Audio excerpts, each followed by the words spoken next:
Hello বন্ধুরা, আসসালামু আলাইকুম। কেমন আছেন সবাই? এই দেখতে পাচ্ছেন আমি ঢুকে পড়েছি আজকে রাজবাড়ির ভিতরে। কোচবিহার যে রাজবাড়ির কথা আপনাদের আগের ভিডিওতে বলেছিলাম, এই রাজবাড়ির ভিতরে এখন আমি প্রবেশ করেছি। এই দেখতে পাচ্ছেন এটা রাজ দরবার। অনেক বিভিন্ন ধরনের দেখার জিনিস এখানে আছে। এই দেখতে পাচ্ছেন এটা একটা রাজা।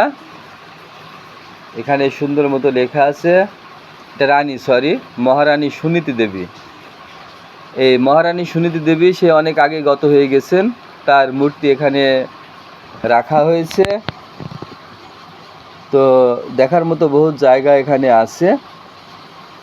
এই দেখতে পাচ্ছেন আমি এখন যাচ্ছি রাজার কাছে।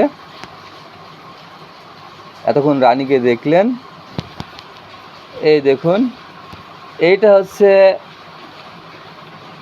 মহারাজা নৃপেন্দ্র নারায়ণ, যার নামে কোচবিহার একটা অনেক বড় পার্কও আছে। তো আসলে সত্যি এই রাজবাড়িতে যদি কেউ না আসেন তাহলে অনেক বড় ভুল করবেন, অনেক মিস করবেন। কোচবিহারে বেড়ানোর কোনো মজাই পাবেন না। রাজবাড়ির ভিতরের অংশ, যেটা আমি আগের ভিডিওতে আপনাদের বাইরের অংশ দেখিয়েছি, এটা দেখতে পাচ্ছেন, এটা আরেকজন শাসক দেখতে পাচ্ছেন। এর নাম হচ্ছে মহারাজা জিতেন্দ্র নারায়ণ, সব একই বংশধর আর কি। এই দেখতে পাচ্ছেন এটা একজনের ছবি, ইনিও একজন শাসক, একই বংশের মহারাজা কি যোগীন্দ্র নারায়ণ। এই দেখতে পাচ্ছেন এটা একটা রাজদরবারের একটা ছবি তুলে রাখা হয়েছে, যেখানে রাজারা বিচার বৈঠক করতেন। এটাকে বলা হয় অভিষেক উৎসব। এই অভিষেক উৎসবের একটা ছবি এখানে রাখা হয়েছে। এই দেখতে পাচ্ছেন এটা আরেকজন শাসক।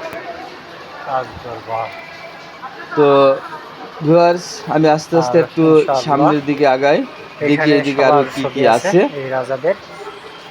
এই দেখতে পাচ্ছেন এটা ইংরেজদের সাথে রাজার একটা বৈঠক, তার একটা সিনারি। এখানে রাজার হাতি শিকার করার একটা সিনারি দেখতে পাচ্ছেন।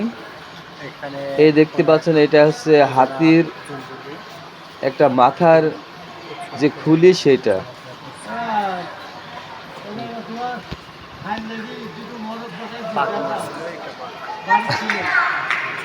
আর এই যে দেখতে পাচ্ছেন বিভিন্ন যুদ্ধে যাওয়ার সরঞ্জাম এবং চীনাদেরী গুণাগোষ্ঠীর বাচ্চাদের ছবি। এই দেখতে পাচ্ছেন সবই ওনাদেরই গুণাগোষ্ঠীর ছবি আর কি এগুলো।